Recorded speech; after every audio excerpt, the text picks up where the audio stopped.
오늘은 우리가 공부 계속 민수기를 이제 오늘 21장을 끝낼 것이에요. 21장. 근데 여러분 이 민수기를 읽다 보면 성경이 전개되어지면 전개되어질수록 이 이스라엘 백성이 받는 시험, 그들이 하는 불만, 반역이 점점 줄어드는 것이 아니고 점점 커지죠. 참 신기하지 않습니까? 하나님께서 은혜를 주시고 말씀을 가르치시고 하면 할수록 나아져야 될 터인데 나아진 것처럼 보였다가 또 돌아가고 또 돌아가고. 그래서 제가 오늘은 찬송 중에 이런 마음이 들었어요. 아, 그렇다. 사람들이 이런 얘기를 잘하죠. 하와도 하나님의 말씀을 어기지 않았는가. 그런 거로 6천년이 지난 지금 우리는 참으로 그 말씀을 지키기가 힘들다. 그리고 또 역사에 있었던 많은 믿음에 훌륭하신 분들을 보면서 그 사람들의 믿음을 높이 평가한단 말입니다. 우리가. 그런데 성경은 어떻게 말씀을 하고 있는가? 이 세상 끝, 지금 여러분과 제가 살고 있는 이 마지막 때의 마지막, 성경에서 말하는 그 때의 마지막에 살고 있는 하나님의 백성들의 믿음이 가장 강하다고 나와 있어요. 그래서 주님이 그들을 증인으로 사단에게 이제 봐라, 욥을 내어주셨던 것처럼 이제 봐라, 나의 백성을 보아라, 한번 나의 백성을 시험해 보아라, 이렇게 하나님이 자신 있게 내놓을 만한 믿음의 사람들이 있다고 성경이 말하고 있지 않습니까? 그 말씀을 의지해서 보면 지금 마지막 때의 백성의 믿음이 이 세상에 살았던 어느 누구의 믿음보다도, 아담과 하와의 믿음보다도 더 강력할 것이라고 우리에게 알려주는 거 아니에요? 우리가 어떤 소망이 생깁니까? 우리가 주의 말씀을 진실로 믿고 따라 산다면 세상이 보지 못한, 인류가 그동안 바라볼 수 없었던, 볼 수 없었던 그러한 하나님의 증인들이 우리가 될 것이라는 보장의 말씀 아닙니까? 얼마나 소망의 말씀이 우리에게는. 제가 어저께도 우리 부모님을 방문했지만 제 마음에 아주 강하게 들어오는 그 마음은, 이제는 말씀으로 말씀만으로 어떤 사람을 감화시키고 설득시킬 수 있는 시대가 아니구나. 지금은 정말 그 말씀대로 살고 있는 사람들이 필요하구나. 그 사람들을 봐야만, 그런 사람들을 보아야만 사람들이 이게 뭐야 할 수 있는 형편에 놓여져 있구나. 그걸 제가 다시 한번 마음에, 서글프지만 제가 마음에 새기고 돌아왔어요. 오늘 아침에 제가 어제 일을 기억하며 주님 앞에 기도드리면서 내가 어떤 교훈을 가져와야 되는가, 나에게 무슨 유익이 얻는 어제 하루였던가. 그래서 여러분 이것을 놓치면 안 돼요. 세상에서는 우리를 앞으로 믿음의 사람들을 찾을 것이에요. 그것이 유일한 복음 전파예요. 마지막 때의 복음 전파는 마지막 때에 이루어질 것이다 한 일이 바로 그것 때문이에요. 이 믿음의 증인들이 나타나야 돼요. 그래야 복음 전파가 끝을 맺을 것이에요. 그래서 민수기서 21장도 읽어보면 끝부분에 아주 큰 승리를 얻고 21장이 끝나요. 아모리 족속을 멸하고, 그렇죠? 또 그 당시에 가장 강력한 왕이었던 바산 왕 옥을 이기고, 드디어 모압 평지에 도착한 그 이스라엘의 역사가 나와 있어요. 저번 시간에 여러분이 이 구리뱀과 예배에 대해서 연결점을 찾으셨을 거예요. 예배. 여러분, 예배는 우리에게 예수 그리스도를 알려주는, 그분과 내가 어떠한 관계에 있어야 하는가를 배우기 위해서 하나님 제정한 제도예요. 제사제도. 그렇죠? 그래서 시편 50편에 나의 백성, 내 앞에 내 백성들을 모으라. 그는 곧 나와 제사로 언약한 자니라. 이렇게 말씀하셨어요. 자, 여러분, 이 하나님과의 언약, 우리가 참 많이 공부하죠. 그래서 여러분, 이 구리뱀을 바라보라. 그것이 우리 저번 시간에 주제 아니었습니까? 구리뱀. 여러분, 바라본다는 것이 도대체 무엇입니까? 성경은 우리가 예수님을 바라보라 이렇게 가르쳐요. 그런데 우리가 바라본다는 것에 대한 성경적인 정의를 올바로 갖고 있지 못하면 내 마음대로 바라보다가 우리가 그 예수님을 놓쳐버리죠. 참 슬픈 거 이것은. 그게 무슨 말입니까? 한번 여러분 이 말씀을 생각해 보세요. 하늘이 제정해 준 구제책이 뭐였어요? 그 당시에 구리뱀을 바라보는 것이에요. 의심과 불평 없이 구리뱀을 바라보는 것이 하늘이 제정인 구제책이었어요. 근데 그들이 어떻게 했습니까? 그것을 바라보아야만 산다. 하나님의 도움 없이는 죽음에서 헤어날 수가 없다. 꼭 죽을 것이다라는 것을 알면서도 그들의 상처와 아픔과 죽음이 확실한 것을 슬퍼하면서 그들이 그것을 바라보지 않고 그들이 죽었어요. 이게 지금 우리에게 무엇을 의미하는 말입니까? 하늘이 제정해 준 믿음, 믿음의 길, 예수 그리스도, 사람이며 신이신 그분, 성육신 하신 그분, 독생자를 주신 하나님 아버지의 사랑, 언약, 이 많은 것들을 우리가 배우면서도 그것이 유일한 길이라고 배우면서도 내 인생에서 겪은 슬픔, 고난, 또 나이가 들면 확실히 오는 죽음, 이것을 슬퍼하면서 이것을 후회하면서 거기서 벗어나지 못하고 그 구제책 예수님을 찾아내지 못해요. 결국 어떻게 됩니까? 후회만 하면서 어떻게 돼요? 신체가 늙어져서 기력이 쇠하여지고 눈이 결국 흐려져서 더 이상은 주님을 찾을 수 없는 형편에 놓이게 된 그 늙음, 그건 너무 슬픈 일 아닙니까? 그런데 성경은 이 노인들의 백발을 하나님이 주신 멸류관이라고 불렀어요. 왜요? 인생이 뭐라는 걸 알려주시는 거 아니에요, 여러분? 여러분 인생에서 여러분이 겪는 어려움 중에 99.9%는 하나님 주신 것이 아니에요. 99.99%의 어려움은 다 여러분들이 스스로 하나님의 뜻대로 살지 않아서, 하나님의 말씀, 하나님의 정해진 길대로 살지 않아서 생긴 일의 결과를 여러분들이 얻은 것 뿐이에요. 그래서 하나님이 주신 시험을 이스라엘 백성이 진지하게 말씀대로 따랐더라면 38년 전에 아모리 족속을 그들이 이겼을 것이고 벌써 가나안에 들어갔을 것이에요. 여러분과 제가 지금도 자그마한 혼란, 어떤 분들은 혼란 가운데 있는 그 이유가 뭡니까? 아직도 자기가 당하는 어려움과 슬픔의 원인이 무엇인지를 파악하지 못했기 때문이에요. 자기 마음이 겪는 어려움, 자기가 당하는 고난, 그거 하나님이 주신 것 절대로 아니에요. 하나님이 주신 것이었다면 그 안에서 무엇을 얻었을까요? 벌써 주님을 만났어요.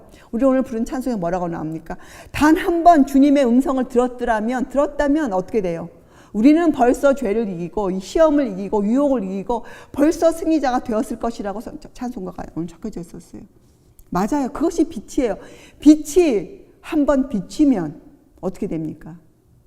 우리의 어둠이 사라져. 그것이 빛이에요. 그런데 우리가 그 빛이 어떻고 저떻고 내가 원하는 대로 증거와 이유를 찾을 때까지 나는 주님을 믿지 않겠노라, 이런 자세로 버티고 있으면, 그런 자세로 버티는 거예요. 그렇게 사는 거예요. 말씀을 안다고 하면서도, 읽는다고 하면서도 계속 그런 자세를 유지하고 사는 것은 바로 그 마음 아닙니까? 그러면 결국은 주님 못 만나요. 주님 못 만나요. 주님은 성경을 통해서 우리가 믿을 수 있는 신앙의 기초를 주셨어요. 그리고 우리에게 무슨 의무를 주셨습니까? 이것을 근거로 믿음을 쌓아라. 성장해라. 나를 알아가라. 나를 바라보라. 그게 바라본다는 건 무슨 뜻이에요? 성경에 말씀하신 그대로 예수님의 생애를 연구하고 그렇게 사는 것이에요. 그것이 바라봄의 법칙이고 그것이 우리에게 주신 성장 법칙이에요. 여러분과 저의 인생이 성장하는 법칙이 바라봄의 법칙이에요. 예수님을 바라보고 살아야 돼요. 시작의 근거가 뭐예요? 그분이 누구신가? 그분이 피를 흘려서 나를 위해서 무엇을 하셨던가? 십자가가 내 인생에 그리스도의 죽음이 나에게 무엇을 말씀해 주시는가? 이런 걸로 우리 영혼이 떨어야 돼요. 와, 공포심이 달려오죠. 내가 만약 이런 주님을 무시하면, 내가 만약 이런 주님을 계속적으로 부인하면 하나님 이스라엘 백성을 어떻게 하셨어요? 신명기서에 예수님이 이렇게 말씀하세요. 여러분, 신명기서에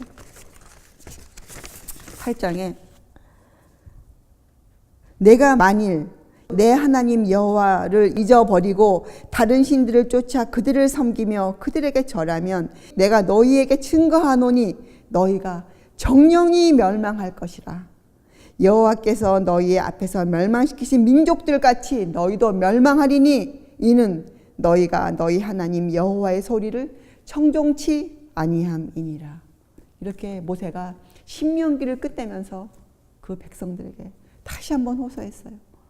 여러분, 하나님, 여호와 하나님, 주 예수 그리스도의 그 음성을 여러분 듣기 위해서, 찾기 위해서 여러분 온 힘을 기울여야 돼요.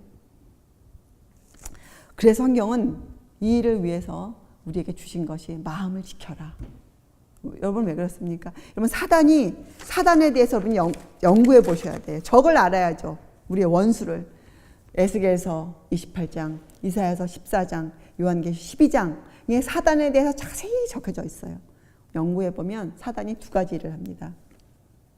사단이 갖고 있는 원칙이 있어요. 하늘을 망쳤던 그 사단의 원칙, 천사들을 타락시켰던 그 사단의 힘, 그 원칙이 있어요. 그것을 부패의 원칙이에요. 부패. 그 원칙은 모든 것을 멸망시키는 원칙. 그래서 부패의 원칙이에요. 우리의 마음을 타락시키는 원칙이에요. 그게 뭐냐? 자기가 갖고 있었던 마음, 사단의 마음, 정신을 사람들에게 그러니까 부추겨서 넣어주는 것이에요. 그것이 뭐예요? 아첨, 기만, 거짓말, 미혹. 이 네 가지잖아요. 방법이, 그 원칙이. 사단의 원칙이 아첨이에요. 사람들의 마음을 부추기는 거예요. 그 사람의 잘못이 뻔히 있는데도 그 사람이 그 잘못을 눈치채지 못하도록 자꾸 마음에 귀에 좋은 소리, 그 사람의 그 명분을 세워주는 거죠. 아, 너가 정당해. 넌 잘못이 없어. 저 상대방이 잘못했어. 너는 잘했어.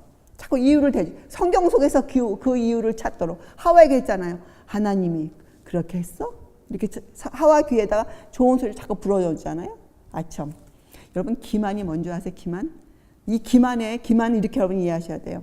사람이 이 기만 가운데 있으면요, 자기 마음에 어떤 일이 벌어지고 있는데도 그 일이 진짜 생겨서 정말 그 결과에 어려움을 만들어낼 때까지도 그게 자기가 뭐에 속고 있는지 몰라요.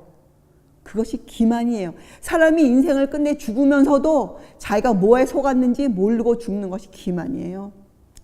기만. 거짓말, 미혹. 예. 이것이 사단의 부패의 원칙이에요. 두 가지를 사단이 하는, 교리적으로는 성경에 보면 뭐라 합니까? 하나님의 말씀의 힘을 약화시키는 거예요. 그렇죠? 하와에게 했잖아요. 예, 그게 뭐예요? 율법과 복음을 분리시키는 것이에요. 여러분, 이건 제가 더 자세히 설명 여러분에게는 안 해도 괜찮겠죠? 그렇죠? 그것이 무엇인가? 율법과 복음을 분리시키는 것. 사람들 마음에서 그 두 가지를 혼동시키는 것, 띄워놓는 것. 말씀의 힘을 약화시키는 거예요. 그래서 하나님의 성전을 더럽히는 것이에요. 여러분, 우리가 다니엘서를 공부하면서 분명히 우리가 배웠는데 이 성소를 더럽힌다는 것이 뭐라고 설명되어 있었습니까? 다니엘서에. 성소를 더럽힌다. 이거를 우리가 이해해야 거룩을 또 이해하죠. 성소를 더럽힌다는 것은 주님의 매일의 봉사를 끝이게 하는 것이에요. 예수님의 인류 태초부터 시작한 봉사가 무엇입니까? 우리를 구원하시기 위해서 하신 그분의 중보사역이에요. 그 일이 우리에게 역할을 끼치지 못하도록 하는 것이 우리의 눈에서 예수님을 가려버리는 것, 우리의 마음에서 주님을 뺏어가는 것, 그것이 사단이 노리는 목적이에요. 우리로 하여금 성경을 올바로 볼 수 없게 하는 것, 그거 사단이 노리는 것이에요. 그래서 아첨과 기만과 거짓말과 미혹으로 여러분의 마음을 얻어가려고 무한한 힘을 쓰고 있어요, 사단이.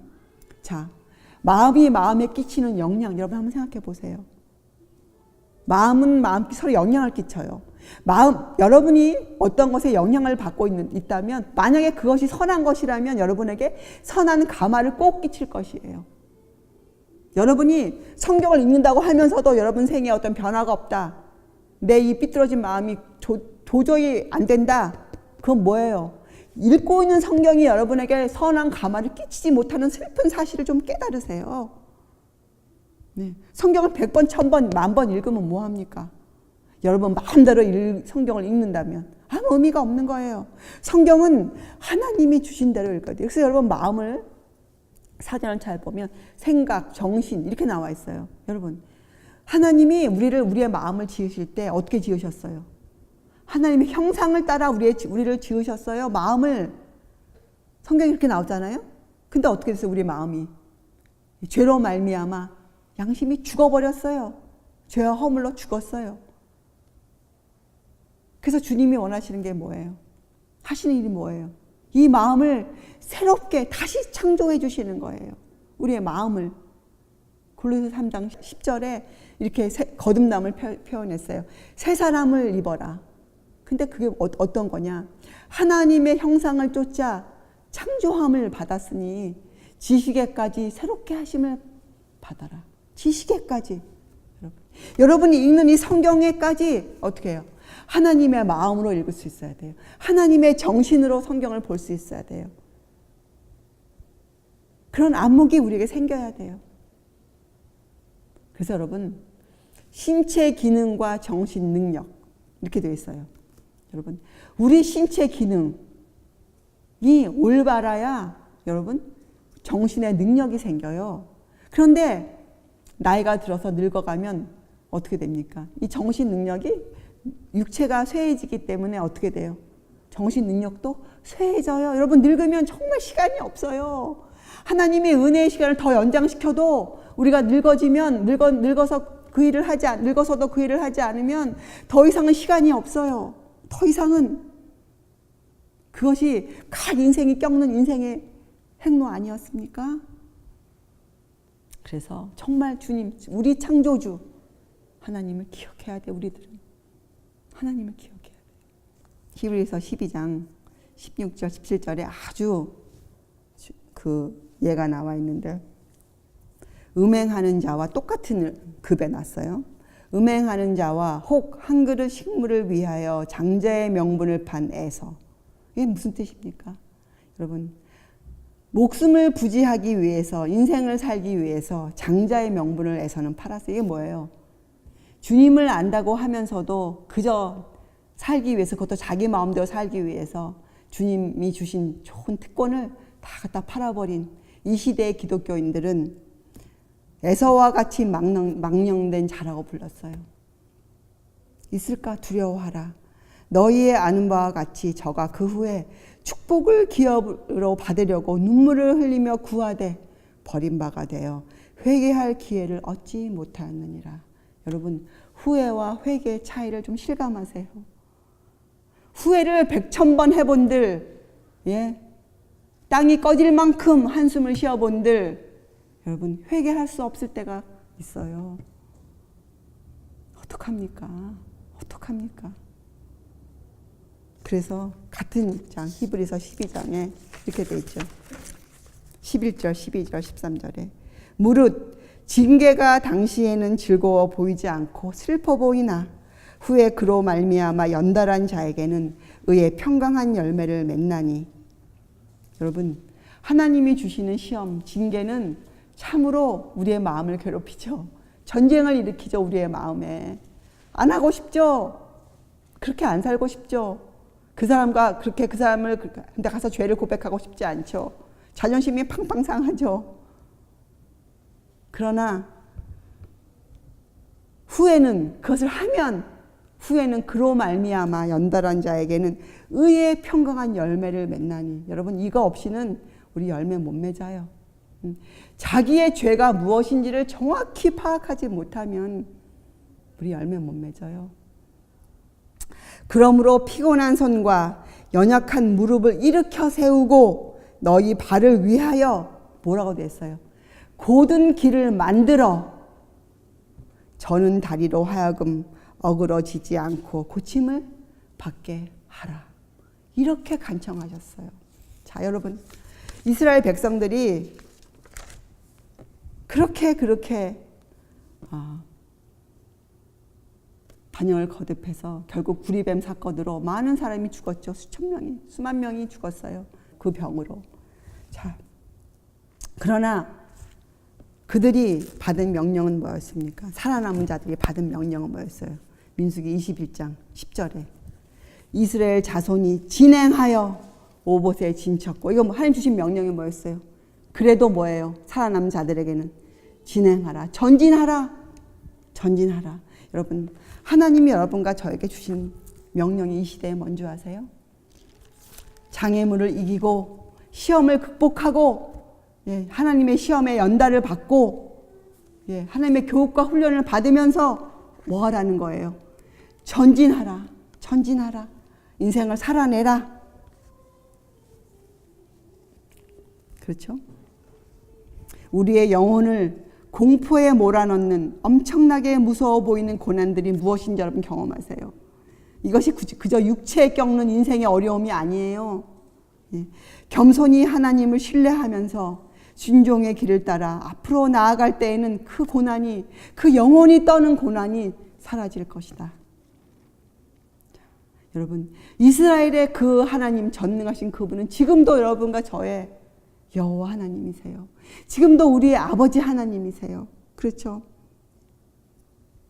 38년 전에 이스라엘 백성들이 전진하라고 했을 때 그들 전진 안 했죠. 그래서 그 후에 그들이 겪는 어려움은 더 큰 어려움이었어요. 여러분, 이 아모리 왕과 바산 왕은 그 시대에 가장 강한 나라들이었어요.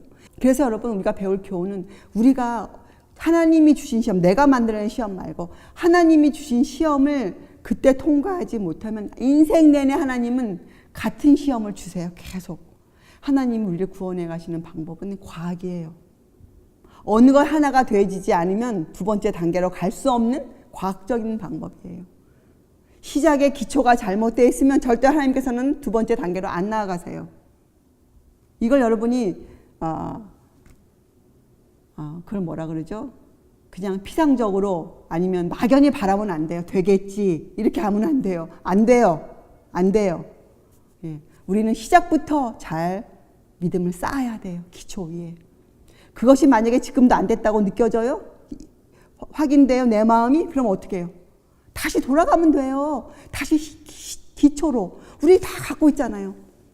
다시 성경으로, 하나님 주신 증거로 돌아가면 돼요. 다시 마음을 들이면 돼요. 그럼 하나님이 세워가세요, 우리 마음을. 그렇죠? 그래서 여러분, 우리가 그렇게 자꾸만 그 시험을 못 이기면 나중에 어떤 시험 옵니까? 점점점 격렬한 시험이에요. 아브라함도 그랬죠. 믿음의 선배도. 나중에 어떤 시험을 그가 겪었어요? 자기 아들을 바치는. 여러분, 우리가 이런 것들을, 우리의 영혼이 떨어야 돼요. 이런 글을 읽을 때. 우리 영혼이. 그렇죠? 그래서 여러분 기억하세요. 하나님께서는 아직도 우리들을 시험하세요. 왜요? 우리를 구원하시기 위해서. 사단은 우리 앞에 장애물을 왜 놓습니까? 우리를 부패시켜서 멸망시키려고. 하나님은 왜요? 우리를 왜 연단하세요? 우리를 하늘로 데려가시기 위해서. 그렇죠? 여러분이 누구의 감화를 받아야 할지, 여러분이 누구와 교제를 나눌 때, 어떤 말을 들을 때 그것이 분별해 보세요. 어떤 말을 여러분이 받아야 하는지, 어떤 말은 여러분이 거절해야 하는지. 그렇죠? 그래서 여러분, 우리에게는 의무가 있어요. 어떤 의무? 우리가 만약 우리 마음이 그런 공포로 떨고 우리가 그리스도인이라고 우리가 말한다면 어떤 의무가 있습니까? 전진해야 할 의무가 있어요. 우리는 성장해야 돼요. 과거를 더 이상 돌아보면, 그러니까 우리가 과거를 돌아볼 때 매일매일 뭘 돌아봅니까? 나의 죄됨. 이건 돌아보지만 후회. 왜 그렇게 했던 거. 여기에 머물러 있으면 큰일 나요. 그거 우리에게 필요 없어요. 왜요? 그럼 우리에게 낙심만을 줄 뿐이에요. 우리 어떻게 해야 돼요? 무릎을 일으켜 세워야 돼. 그리고 어떻게 해요? 고든 길을 만들어야 돼요.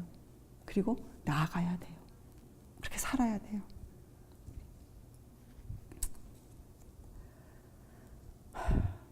그래서 여러분,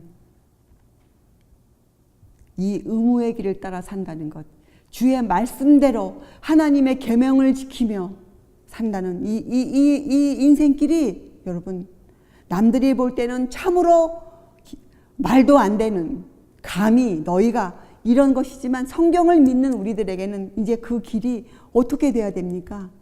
그 길이 우리 눈에 보여야 돼요. 우리 인생길을 우리가 미래를 바라볼 수 있어야 돼요.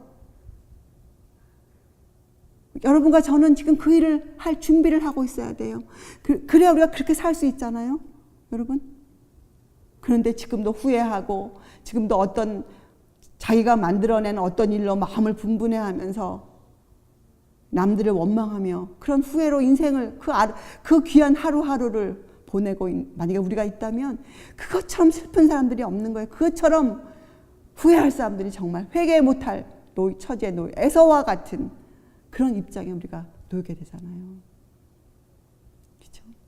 그런데 여러분, 놀라운 것은 이들이 정말 제일 어려운 그 아모리 왕과 바산 왕을 만났는데, 이들이 당한 전쟁, 그 에드레이 그 전쟁터는요, 가장 요새였어요. 바산 왕 옥에게는. 거기는 감히 누구도 쳐들어올 수 없는 난공불락의 요새였어요.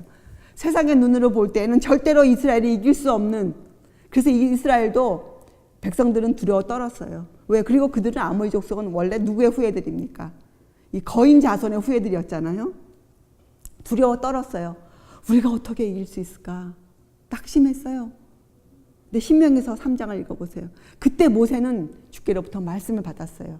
두려워하지 말라. 내가 그들을 너희 손에 붙이리라. 두려워하지 말라. 모세는 그 말씀을 믿고 백성들의 신앙을, 믿음을 고치시켰어요. 두려워하지 말라. 나가 싸우라. 나가 싸우라. 그것이 모세였어요. 모세. 그래서 이스라엘 백성이 나가서 칼날로 그들을 쳐서 어떻게 됐다고 성경에 적혀져 있습니까? 승리를 거두었어요. 승리를 거두었어요. 그분이 우리의 아버지세요. 우리가 전진하고자 올바로 마음만 먹으면 어떻게 해요? 우리를 승리의 길로 인도하시는 분이잖아요. 여러분과 저는 이 시대에 모세들이 되어야 돼요. 이 시대에 내 주위에, 내 가정에, 내 이웃에 두려워 떠는 자들을, 그들의 믿음을, 그들의 저는 무릎을 세워서 염려하지 마라. 두려워하지 말라. 주 너의 하나님을 믿으라. 그분만을 신뢰하라. 이렇게 그들의 믿음을 세워주면서 그들과 함께 하늘 가는 본향길로 함께 걸어가야 할, 그렇죠, 마지막 남은 난관을 통과해야 할 그런 의무를 주신 하나님의 마지막 백성들이란 말입니다. 우리가 그것 때문에 여러분과 저에게 진리의 빛을 비춰주신 거 아닙니까? 진리의 빛을, 여러분에게 장식품으로 말씀 이해할 수 있는 힘을 주셨어요? 여러분이 학벌이 좋아서 신앙심이 좋아서 하나님께서 진리의 빛을 비춰주셨습니까? 여러분이 재물 얻을 능력이 많아서, 여러분이 무슨 세운 공로가 커서 하나님이 그런 능력을 주셨어요? 아니죠. 신명기서 읽어보세요. 아니에요. 하나님의 목적 한 가지셨어요. 우리를 구원하시고 싶으셔서, 하나님의 마음이 우리를 하늘에 데리고 가서 함께 영원토록 살고 싶으셔서 하나님이 여러분과 저를 지금 이 자리에 함께 모여있게 하셨어요. 서로가 서로에게 얼마나 귀한 사람인지, 여러분이 서로에게 얼마나 귀한 사람인지를 또 여러분이 분별하여 내가 지금 저 형제에게, 저 자매에게 어떠한 행동을 해야 하는지, 어떠한 말을 해야 하는지, 그에게 유익이 있을 것인지를 살펴볼 수 있는, 정말 그러한 신앙이 우리에게 필요합니다. 그래서 저는 오늘 이 시간 여러분과 저에게 이렇게 호소하고 싶어요. 정말 이 형편에 있었던 모세, 죽을 날을 얼마 남고 있지 않았던 모세, 가나안 땅을 바라볼 수 없었던, 들어갈 수 없었던 그 모세였지만 주의 말씀을 믿고 온전히 신뢰하면서 백성들의 믿음을 세워서 가나안을 들어갈 수 있도록 해주었던 그 모세처럼 여러분과 저도 지금 아무것도 없는 것 같은 우리 입장이지만 이 태양빛, 의의 빛, 환히 비치는 의의 빛을 우리가 받고 우리가 그 준비를 하고 있자. 앞으로 많은 사람들이 두려워 떨 때 우리가 그들의 믿음을 고치시켜줄 수 있는, 그들에게 주님을 신뢰할 수 있는 그런 증인들이 되자. 정말 이제는 그 일을 위해서 우리의 모든 힘을 쏟자. 그렇게 살자. 저도 그 일을 위해 최선을 다하고 모든 힘을 다해 여러분에게 모범을 보이고 살 터이니 이제 여러분도 그 일을 위해서 모든 힘을 다해서 여러분이 갖고 있는 그 모든 달란트를, 여러분이 갖고 있는 그 직분을, 그리스도인의 특권들을 정말 좀 사용하시라. 그렇게 여러분께 호소하는 바입니다. 자, 여러분, 우리 이제 이 21장을 끝내면서 정말 모세처럼, 그죠, 여러분? 이 글을 통해 여러분의 믿음을 고취시키세요. 여러분의 마음을 지켜내시기로 작정을 하세요. 말씀으로 기도하시겠습니다. 하늘에 계신 하나님 아버지, 저에게 주신 이 성경, 놀라운 하나님의 말씀의 계시가 갖고 있는 그 힘을 저희에게 발휘할 수 있도록, 이 성경이 갖고 있는 그 선한 감화가 저희에게 100% 그 영향을 끼칠 수 있도록 주님 저희들을 도우소서. 저희의 마음이 성령께 굴복되어지도록 주님 저희들을 도우소서. 저희들을 도와주시옵소서. 그래서 주님, 이 시대가 요구하는 하나님의 귀한 증인들이 되게 하여 주시옵소서. 감사드리오며 귀하신 예수 그리스도의 이름으로 아버지께 간절히 기도드리옵나이다.